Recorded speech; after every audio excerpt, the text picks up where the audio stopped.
Hello everyone, welcome to the next episode of SpongeBob Now. Today, I will be talking about Hooky, and Mermaid Man and Barnacle Boy 2. First, I'm going to talk about Hooky. Enjoy.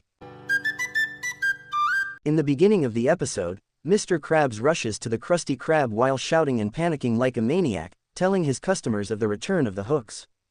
The other fish ignore him, while SpongeBob is confused, and Mr. Krabs tells him that he has to try not to go near a hook, or he will be brought up to the surface and eaten or sold at a gift shop. As SpongeBob returns to the grill, Patrick shows up from outside the window, claiming that a carnival has come to town, insisting that SpongeBob comes with him. He agrees, assuming that he's not quitting work but just taking a break. The two friends go to the carnival, but to SpongeBob's horror, the carnival is really the site of the hooks that Mr. Krabs tried to warn everyone about. Patrick deliberately hooks himself and shoots up towards the surface.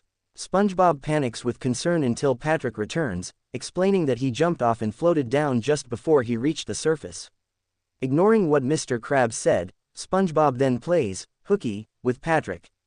Meanwhile, at the Krusty Krab, Squidward has taken SpongeBob's place as the fry cook for the time being and isn't making the Krabby Patties correctly, causing a mob of hungry customers to criticize his poor cooking skills. Mr. Krabs bursts out of his office to confront the ruckus and upon being told by Squidward that SpongeBob has taken a break, says that no employee at the Krusty Krab has done so since the chum famine of '59. But when Squidward reiterates what he said, Mr. Krabs becomes angry at SpongeBob for disobeying his work policy and goes to look for him while leaving Squidward at the mercy of angry and hungry customers. Mr. Krabs then finds SpongeBob at Fish Hooks Park playing on the hooks with Patrick, shocked at his disobedience. He then scolds the duo for their dangerous behavior, adding in that failing to float back down would also result in them vacuum-packed in a can of tuna and the smell of mayonnaise. SpongeBob and Patrick apologize, and Mr. Krabs has them make a sailor's promise to never to go near the hooks again. The next day, SpongeBob is heading off to work and keeps his promise about not playing on the hooks, until Patrick appears and pressures him to ignore Mr. Krabs and play on them anyway. As much as he is tempted, SpongeBob refuses, knowing what consequences pursue him should he break his promise. Eventually though, seeing a hook in the middle of the street, ceases his resistance and then starts playing on it. Unfortunately for him, this time he is unable to get off of it, as the hook is attached very tightly to his pants and runs to the Krusty Krab panicking. At the Krusty Krab, Mr. Krabs has brought water to Pearl and her friends, who are visiting, when SpongeBob goes to confront him outside the restaurant to tell him about his current predicament.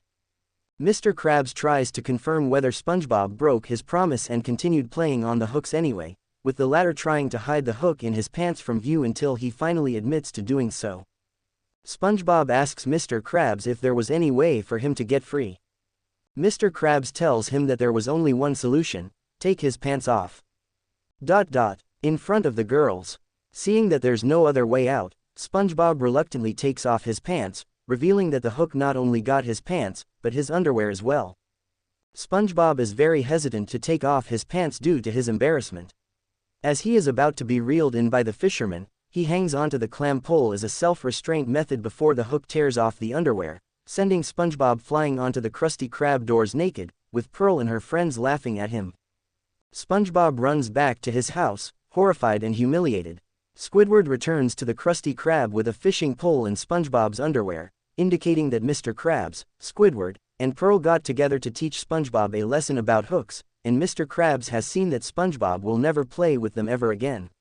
As the episode comes to a conclusion, Patrick is dropped off at his house by the bus, trapped inside a tuna can, asking if somebody has a can opener to free him out of there. Next, I'm going to talk about Mermaid Man and Barnacle Boy 2. Enjoy. The episode begins on one Saturday morning. SpongeBob is watching his favorite show, The Adventures of Mermaid Man and Barnacle Boy, while eating Mermaid Man and Barnacle Boy bran flakes. He has entered a competition and is listening to see if he has won the mystery prize. The announcer pronounces the winner as Spring Boob Squire Pin, for his life-sized Krabby Patty mannequins of Mermaid Man and Barnacle Boy. SpongeBob calls out that Spring Boob Squire Pin stole his idea before the announcer announces that he has made a slight error in pronunciation and that the real winner is indeed SpongeBob SquarePants. Within seconds, SpongeBob's prize is delivered to him. SpongeBob has won the conch signal, a conch which has a noise that is a signal which Mermaid Man and Barnacle Boy respond to. SpongeBob blows the shell and Mermaid Man and Barnacle Boy hear it from Shady Shoal's rest home, springing into action. When they arrive at SpongeBob's house, Mermaid Man at first thinks that SpongeBob has been disfigured before Barnacle Boy recognizes him and points it out to his crime-fighting partner. SpongeBob explains to the duo that he won the conch signal in a contest and that there is no danger, he is simply seeing if works. They then explain to him the importance of the signal and tell him that he must only use it for major emergencies. Later on, Mermaid Man and Barnacle Boy hear the conch once again while showering and rush to SpongeBob's house, where he appears to be dead on the floor. However, he then reveals that he simply is having trouble opening a jar of mayonnaise. Barnacle Boy is annoyed by this, but Mermaid Man reminds him that emergencies do not come around as often as they used to, and he tells SpongeBob that he can blow the conch every once in a while. However, SpongeBob ends up constantly calling Mermaid Man and Barnacle Boy to help him with normal everyday tasks. Eventually, the two heroes are exhausted, and Barnacle Boy confiscates the item and yells at SpongeBob, who is now in tears and apologizing, explaining that he just wanted to spend time with them. Barnacle Boy ignores his pleas and attempts to destroy the conch signal using his iconic sulfur vision, but cannot bring himself to do so out of weariness.